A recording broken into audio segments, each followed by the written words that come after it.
রাস্তায় ঘাটে তুমি চুরি ডাকাতি নিয়ে দুটো কথা বলো, এই সারদা নারদা এইসব নিয়ে বলো, ঠিক দেখবে দুটো লোক বেরিয়ে যাবে। দাদা চুরি তো সবাই করে, যে যায় লঙ্কায় সেই হয় না। মানেটা কি কথা? মানে চুরিকে মান্যতা দিয়ে ফেলেছে, মনে মনে বিশ্বাস করে ফেলেছে যে রাজনীতিতে তো এরকম দুটো চারটে হয়।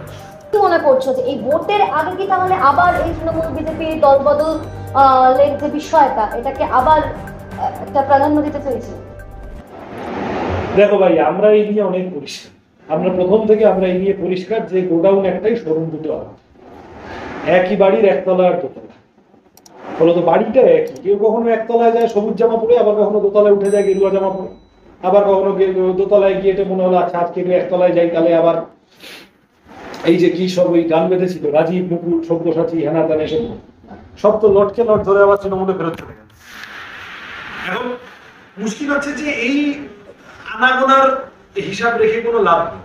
এই তৃণমূল, এই বিজেপি, যারা তৃণমূল করছে তারা যে কোনো দিন একটা মাইক্রোস্কোপিক মাইনরিটি অংশ আছে যারা মনে প্রাণে তৃণমূল করেন, ভালোবেসে তৃণমূল করেন, তারা বাদ। যারা তৃণমূলের নেতৃস্থানীয় বিশেষত জনপ্রতিনিধি, এই যে তৃণমূলের টাকা পয়সাটা দেখে ফেলেছে যেমন, এদের কাছে রাজনীতিটা এখন আর ম্যাটার করে না।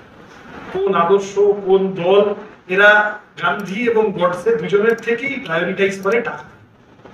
টাকার জন্য যদি গডসে জিন্দাবাদ বলতে হয় গডসে জিন্দাবাদ বলবে, দুদিন পরে যদি টাকার জন্য গান্ধী জিন্দাবাদ বলতে হয় গান্ধী জিন্দাবাদ বলবে। কি অসুবিধা আছে? আমি এই তুমি যে অভিনেত্রীদের নাম ইত্যাদি করলে, আমি এনারা তো মানে এনারাও এনাদেরকে সিরিয়াসলি রাজনীতিবিদ হিসেবে ধরেন না, আমি তার মধ্যে যাচ্ছি না। কিন্তু কথা হচ্ছে যে আর সত্যি তো আমাদের রাজ্যে এই জিনিস ছিল। আমাদের রাজ্যে একেবারে পুরনো পরিষ্কার গরিব বড় লোকের যুদ্ধের উপরে দাঁড়িয়ে আমাদের রাজ্যের রাজনীতিটা তৈরি। জমিদার বনাম কৃষক ক্ষেত্র, বামফ্রন্ট বনাম কংগ্রেসের লড়াইটা তো বেসিক্যালি ক্লাস ফাইট। আমি সেইখানে দাঁড়িয়ে সেই লড়াইয়ের ইন্টেন্সিটি তো কম ছিল না, সেই লড়াইয়ের তীব্রতা তো কম ছিল। পশ্চিমবাংলার রাজনীতি ভায়োলেন্ট বহুদিন থেকে। পশ্চিমবাংলার রাজনীতি সম্পর্কে অন্য অনেক রকম অভিযোগ আসছে।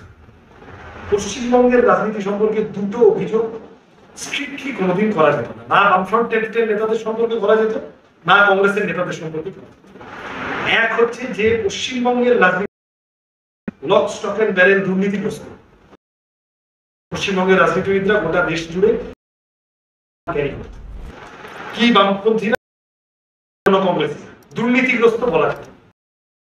দুই, সিপিএম এর লোক কংগ্রেসের চলে এসেছে, এই উদাহরণ প্রায় বিরল ছিল। একদম ছিল না বলতে পারি না, প্রায় বিরল ছিল। তৃণমূল আসার পর মাত্র 15 বছরের মধ্যে কি পরিমাণ বুবলেট হয়ে গেল সমাজ বিজ্ঞান। আমি তোমায় একটু আগে বলছিলাম ইনস্টিটিউশনালাইজ করে ফেলা, মানুষ নিঃশ্বাস নিতে পারিবে না।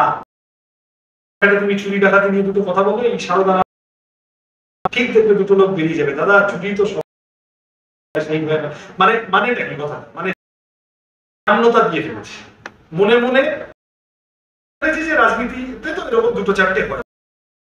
কি কর্পোরেশনে গিয়ে নিজের কাজটা করানোর জন্য ঘুষ দেয়। ওই কলেজের ছাত্রকে আমাদের কাছে তো অনেক সময় ফোন আসে, আমি জানি না তৃণমূলের ছেলেরা কি করে, বছর ফোন আসে কলেজের ভর্তির সময়, একটু অমুক জায়গায় ভর্তি করি, ভর্তি করাতে পারবো না এইভাবে। তখন বলে 50, 60, 70 আমরা দিয়ে। তার মানে সে লোক মনে মনে দুর্নীতি ছাড়া কোনো কাজ হয় না। সোসাইটিটাকে রাজনীতি মানে রাজনৈতিক স্ট্রাকচারটা হলো সমাজ, সমাজ যেমন হবে রাজনীতির চেহারা তেমন। রাজনীতিবিদরাও সামগ্রিকভাবে সমাজকে ইনফ্লুয়েন্স, ভাইসি ভার্সা তার চেহারা। একে অপর তো রাজনীতির লোকেরা এই পরিমাণ করাপ্ট, এবং সেই দলবদলটাও তো এক ধরনের করাপশন। করাপশন মানে নট নেসেসারি আর্থিক। যে আমি